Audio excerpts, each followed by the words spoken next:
Légende FM. Bienvenue à vous tous, vous restez chez vous, mais on se balade à travers les ondes de Légende FM.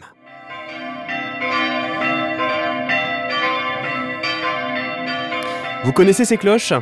Elles s'appellent Marie et Thérèse. Ce sont les cloches de l'église de Lilia dans la commune de Plogarneau. Elles ont été érigées en 1967, mais le clocher, lui, a été refait en 1954. Et aujourd'hui, sur Légende FM, nous allons nous intéresser plus précisément au coq de ce clocher. Vous ne le savez peut-être pas, mais lors d'une tempête, dernièrement, le coq du clocher de l'église de Lilia est tombé par la force du vent. En cette période de confinement, une entreprise a été mandatée de façon à remettre en place le coq d'origine. Pour l'occasion, il a été remis en état et prêt à être refixé au sommet du clocher. Une opération qui aura lieu mercredi. En attendant, l'entreprise des alpinistes brestois du bâtiment œuvre en ce moment même à la réfection du clocher.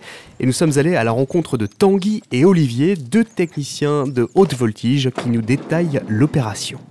Réparation du coq, en fait le coq est tombé. Donc il a fallu refaire une reprise béton, c'est-à-dire carotter toute la flèche pour pouvoir ressouder une platine, remettre un tube et ensuite coffrer, bétonner, et ensuite on va pouvoir remettre la croix avec le coq par-dessus, plus la tête anti-foudre. D'accord, ok. Voilà. Et donc là ça se passe dans la deuxième phase ? Ouais, première phase aujourd'hui où on va bien couler le béton, on va faire le ferraillage. Okay. On a fait les soudures du carré là-haut pour soutenir la croix. Et on va laisser sécher 2 jours. Et après on va revenir remettre la croix, plus le paratonnerre et puis la tige de cuivre. D'accord, voilà. Ok.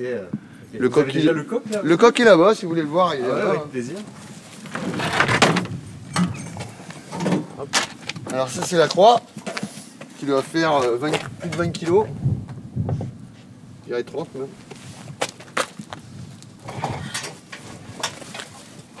Et voilà le coq de Lilia Plogarneau. Magnifique. On a repris un peu, réétamé un petit peu. On a essayé de le redresser parce qu'il était tout tordu en fait. Il était tordu à cette partie-là, donc on a essayé de le redresser un peu.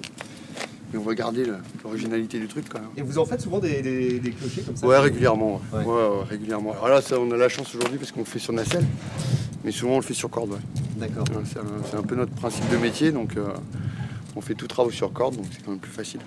Okay. Voilà, la nacelle, ça nous aide. Ouais, ça nous aide un peu quand même. Ça nous aide un peu. Bon, parce que là, c'est pas très haut, donc, mais les clochers plus hauts, on peut pas. Nacelle, il n'y a pas. Est-ce que la période de confinement, ça change votre travail en ce moment ou pas du tout ? Nous, on a la chance de pouvoir travailler sur des édifices où il n'y a pas de. On croise personne quasiment, donc on n'est que moi et mon collègue, donc on a chacun nos camions, on s'occupe de.